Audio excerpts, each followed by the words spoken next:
मैंने preparation start की थी जून 2016 में।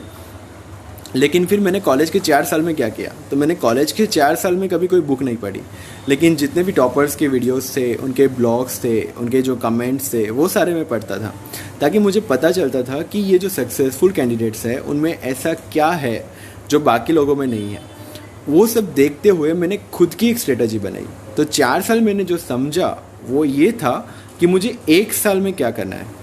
तो जैसे ही मैं दिल्ली शिफ्ट हुआ प्रिपरेशन के लिए और मैंने प्रिपरेशन स्टार्ट की, तो मेरा प्रिपरेशन काफ़ी स्मूथ चला गया, क्योंकि मुझे पता था कि ये एग्ज़ाम क्या है, इसको कैसे टैकल करना है।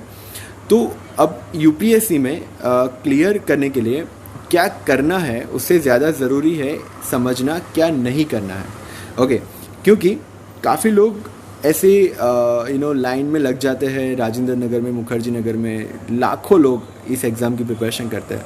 तो जो 990 कैंडिडेट सिलेक्ट होते हैं, उनमें ऐसा क्या डिफरेंट है जो बाकी कैंडिडेट्स में नहीं है।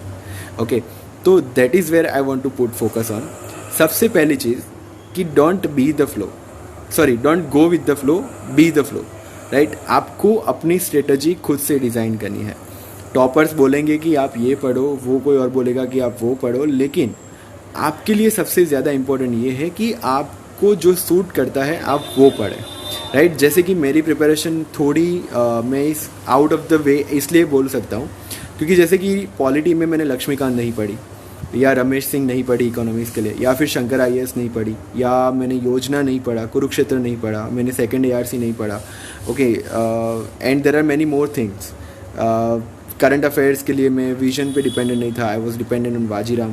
ओके, तो काफ़ी सारी चीज़ें हैं जो मुझे अपने तरीके से सही लगती थी कि मैं ये चीज़ करूँगा तो मुझे फ़ायदा देगी। सेकंड चीज़ ये है, पहला तो ये कि अपनी स्ट्रेटजी खुद से डिज़ाइन करो। सेकंड चीज़ ये है कि आपको what I was about to tell is कि हाँ, अपना जो रिसोर्सिस है वो काफ़ी लिमिटेड रखना है। आज अगर किसी ने बोल दिया कि पॉलिटिकल लक्ष्मीकांत पढ़नी है, आप लक्ष्मीकांत लेके आए। फिर कल किसी ने बोल दिया कि DD बासु इंपॉर्टेंट है, तो आप DD बासु लेके आए। फिर कल कोई तीसरा आएगा, बोलेगा सुभाष कश्यप है।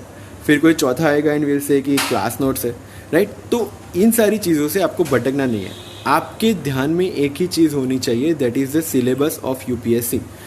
वो सिलेबस आपको कहाँ से मिल रहा है, कौन सी बुक वो आपको दे रही है, और आपका जो मेंस का पर्सपेक्टिव है, इंटरव्यू का पर्सपेक्टिव है, प्रीलिम्स का पर्सपेक्टिव है, वो तीनों पर्सपेक्टिव कौन सी बुक से सेटिस्फाई हो रहे हैं। That one book will be your standard source, right. So no need to go for different sources for different stages, कि प्रीलिम्स के लिए कोई और पढ़ा, फिर मेंस के लिए कुछ और पढ़ा, देन यू आर डन। आप नहीं कर पाएंगे प्रिपरेशन, राइट। या फिर आई कैन से कि आप फर्स्ट अटेम्प्ट में करना चाहते हैं, तो you have to be very very selective, right.